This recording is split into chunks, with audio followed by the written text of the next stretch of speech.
This guy here, and here, and there, honestly everywhere. Anyone wearing all white with a hat.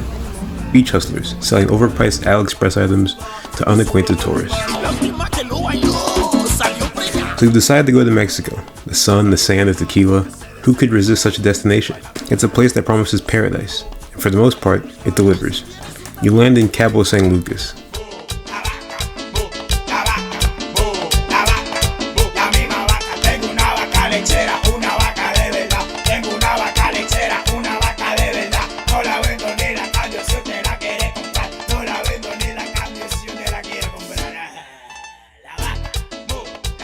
The heat hitting you like a wall as soon as you step off the plane. You can already smell the salt in the air.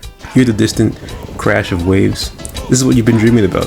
White sand beaches and endless margaritas. But there's something they don't tell you on those travel guides and promo vids. A little secret that every veteran traveler knows, but doesn't talk about too much. Mexico isn't just paradise, it's a hustle. A place where a sun-soaked dream comes with a catch. A place where every moment of bliss has a price tag attached to it. And if you're not careful, you'll find out just how much of your slice of paradise really costs. Let's start with the beach. These guys again. The beaches in Mexico are postcard perfect. You set up a towel, dig your toes in the sand, and settle in for the day to do absolutely nothing. But you're not alone. Not by a long shot. Before you've even had a chance to take in the view, they're on you. The hustlers. Hawkers, peddlers. The second you give eye contact, they come at you with waves, just like the ocean, relentless and unyielding. First is the guy with the sunglasses, rows of them, dangling from his arm, a cheap reflection of the sun in every pair. You've got your own, of course, but that doesn't matter. Uno más. For your friend back home, amigo. They're better, please. Por favor. Polarized, very good price, he tells you. Mind you, he most likely got these in bulk from China. But you wave him off, trying to be polite, but he's persistent. They all are. That's the game. Your potential sale, a walking dollar sign with sand between your toes. An easy look to them, and they're not about to let you forget it. Next, you got the ladies with the bracelets, their arms dangling with colorful beads and trinkets. They kneel down beside you so close you can smell the coconut oil on their skin. Handmade, señorita, for you, very beautiful, bonita. They hold up a string of beads, letting the sun catch the colors just right, hoping you'll bite. ¿Cuántos, I say? 40? Hey, 30. 35. Please, good price, please. 28. No, 35. Now repeat that 20 times at one stop and you've got the average beach day. If you're not careful, you'll find yourself handing over dollars just to make them go away, only to be hit with another in a few minutes. And then there's the real heavy hitters, the ones who perfected the art of the beach, the hustle. The guy selling cigars that look suspiciously like they've been rolled by someone's cousin in the back room of a bar somewhere.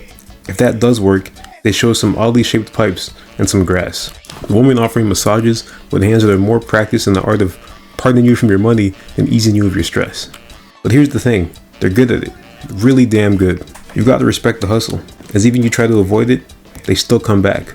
Once one grabs you, the rest flock and try to sell their own, setting up tables, chairs, coming in groups, in pairs, you name it. Even after negotiating, you still feel ripped off. These are people making a living in a place where the economy isn't exactly booming. They see you, the tourist, as a real meal ticket, the chance to make a few bucks in the world where a few bucks can make all the difference. They're not trying to ruin your day, they're just there to live. And in Mexico, living means getting creative, getting in your face, and not taking no for an answer. Got these fake Prada glasses, 20 bucks. Had to finesse them out these hoes. Fresh as shit. And I got this fake Van Cleef. It was like 30 bucks. And the shit broke already, so I can't really put it on.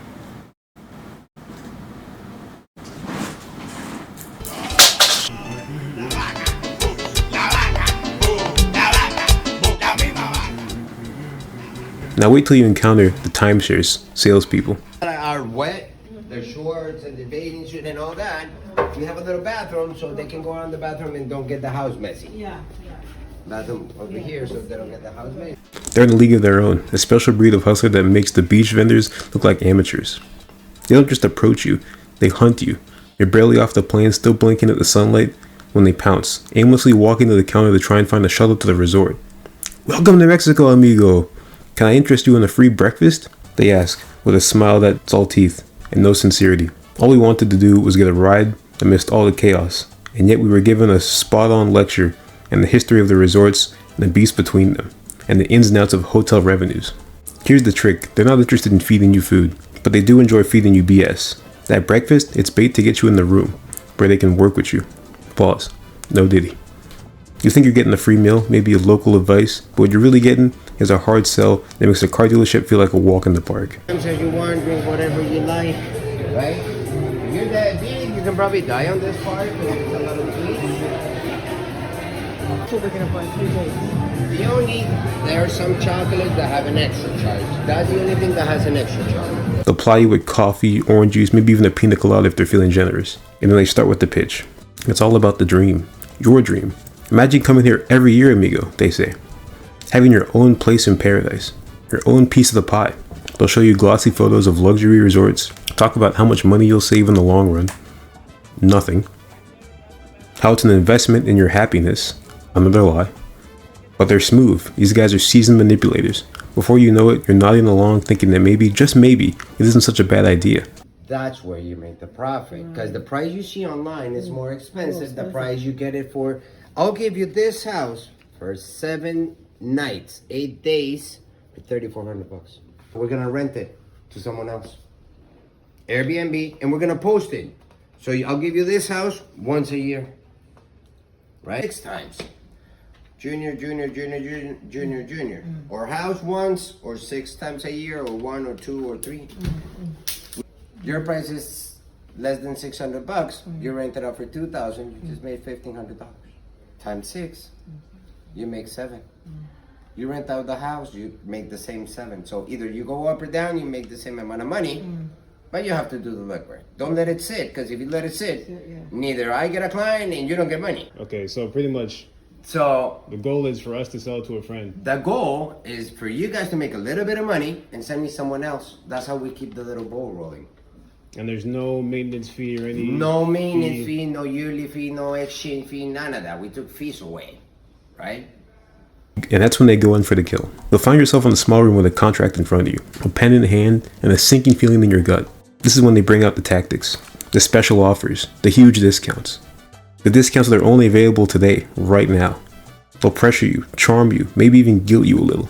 Mysteriously drop the price from $12,000 to $2,500 in the blink of an eye. They'll mention a point system, or sell it to your friends for a profit type deal. This joke of a scam reminded me of the dreaded Forex trend a couple years ago. It's a psychological game, one they've been playing for years, and if you're not careful, you'll walk out of there with a timeshare you never wanted, a headache, and a bank account that's a bit lighter than you expected. And the worst part, even if you manage to escape without signing on a dotted line, they don't give up. They'll find you again at your hotel, in town, maybe even at a bar, or just walking the street, sometimes even back to the airport. They're relentless, as any commission-based job would be. With nothing but time on their hands, they'll fight to the very end for a paycheck. You, on the other hand, are trying to enjoy your vacation. That's exactly what they're counting on. But here's the thing about Mexico. It's beautiful, it's vibrant, it's alive in a way that few places are. The hustle, the sales pitches, the constant barrage of people trying to sell you something, it's all part of the experience. It's the other side of the coin, the price of admission to a place that, for all its flaws, still manages to capture you. You learn how to navigate it and smile and say no gracias, over and over and over again. No gracias, no gracias, no gracias, to appreciate the dance even when you try and sidestep it. Because in the end, you'll come to realize that this is just Mexico being Mexico. It's a place where nothing is handed to you without a catch, where paradise comes with strings attached, where every sunny day on the beach is shadowed by the reality of people trying to make a living in the tourist world. It's not perfect, far from it, but it's real. So you sip your margarita, watch the sun dip below the horizon, and take it all in. The hustle, the beauty of the chaos. And as you pack your bags to leave, you'll know you'll be back. Because for all the hassle, for all the times you wish the beach was just a little quieter, there's something about this place that gets under your skin. It's not just a vacation, it's a story.